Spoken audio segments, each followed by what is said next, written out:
Welcome back to the Midnight Who Show, and today I'm going to be reviewing Doctor Strange in the Multiverse of Madness. And I will say, I had an absolute blast watching this film. I really was enjoying this movie, but I will say, there is some flaws with it. It's not a perfect film. I think the main problem with this film is that the writing, I felt, was not the strongest in parts. And I felt this movie was way too short. I think it actually needed a little bit more time. And I can say this movie is called Multiverse of Madness, and I didn't really feel very madness going on, or very multiverse. I think they really only went to 2 other universes, and then we saw a little glimpse of it as Strange and American Chavez went through it, and that was a really cool shot, by the way. The paint universe and just Doctor Strange, he was like, what's going on? I really thought that was good. Now, also a part of this movie that I need to talk about is cameos. This film is not cameo heavy. And actually, I think that was a really smart choice. Because I think it would have actually really ruined this movie a lot more.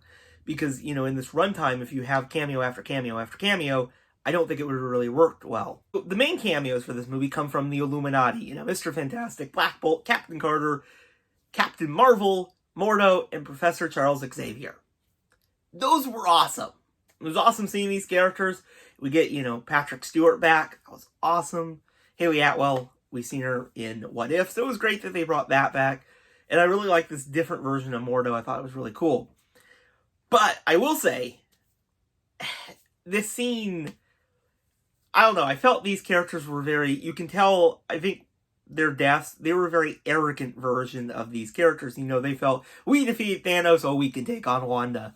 They can't. And let me tell you, these deaths, wow. Now, Black Bolt, also Reed Richards, he really had to tell Wanda? Never mind. But seriously, though, she took away his mouth and his head, you know, blew up inside. For a Marvel movie, I was like, whoa. Okay, that is a death. Reed Richards, Spaghetti, Captain Carter, right through the shield, Monica Rambeau basically crushed. And Professor Xavier just neck snapped in the astral plane dimension between Wanda's taking over. It was like, whoa, they really went there. And let's talk about these kind of elements, because this is Marvel's kind of horror movie. And I will say, there's parts of this film that, yeah, it's really could be frightening for people. The kind of those kind of demon creatures that we saw toward the end of the film, that was like when they're coming on the screen, wow. And just some of the scenes in this movie, they definitely pushed the envelope. And I think Sam Raimi did a good job at pushing that PG-13 rating the best he could. And speaking of Sam Raimi, he did a phenomenal job directing this film. You know, 15 years after Spider-Man 3, it's great to see him back in a Marvel film. And him and Doctor Strange, I think, is a great combo. He does a really good job with the visuals. Like, one of my favorite scenes in this movie was when there was a Strange versus Strange fight. Now, you know, this could have been just, you know, their normal powers going at it. But they took it the step above and actually made it with them, with these musical notes kind of coming in, the song, all that. It was so cool. Seriously, probably one of my favorite scenes in a superhero movie in a long time. I really enjoyed that fight. Yes, it's a little bit, you know, campy and all that, but I liked it. It was different, and I'm going to remember it. Wanda is the villain in this film. She wants American Chavez's powers so she can travel the multiverse to get Billy and Tommy back, who we saw in WandaVision. Now, I will say, if you haven't seen WandaVision, you're probably going to be a little confused by some things in this film. If you did see it, you're probably going to at least know what's happening. But I was a little bit surprised. There was a little bit more references than I thought, but I don't think they pushed it too much. I still think you can understand a little bit of what happened in Westview, but you also might be like, Wanda's kind of this, she's gone down the Darkhold?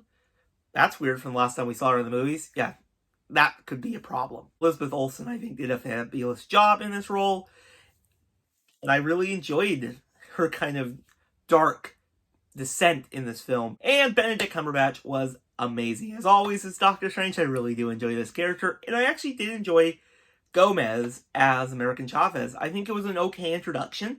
we at least get to understand her powers a little bit more. And I think it was a good first appearance, but she was kind of more used as like, she can travel the multiverse. Wanda wants her. We have to stop it. That's pretty much it. The horror moments I was going to talk about was Wanda coming through that in that scene is just so creepy. Seriously. Ugh. But yeah, overall, Doctor Strange in the Multiverse of Madness, I thought was a pretty enjoyable film. I had a blast watching it. Now, I will say the post-credit scenes, the first one is very more story-based. It at least sets up the future for Doctor Strange, while the second one is just a laugh.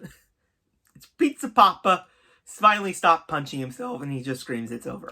That was a very hilarious type of post-credit scene. Probably a lot of people want a little bit more, probably, but it's at least hilarious. But yeah, I think this movie had great visuals. It had a okay story that I think could have been written just a little bit better. And I'm also glad that it was not cameo heavy. Now, I can also say, if you worried about the horror elements, I can say this movie does have these frightening moments. You know, those creatures, Wanda coming through this, kind of coming through it, and her body's all contorted, and she kind of has to reposition herself. And just some of this thing, like them gouging the eye out, or the deaths from the Illuminati. Yeah, it does push the envelope a little bit. So, you know, if you don't like that type of stuff, you know, consider that before you go see this movie. But besides that, I think it was a really entertaining film, while not being a perfect film. But right now, I think that's all that matters. Start to a bunch of movies that are coming out in the summer, and that I cannot wait to see. But yeah, if you've seen Doctor Strange in the Multiverse of Madness, let me know your thoughts of it in the comments below. And I'll see you guys in the next video. Bye, everyone.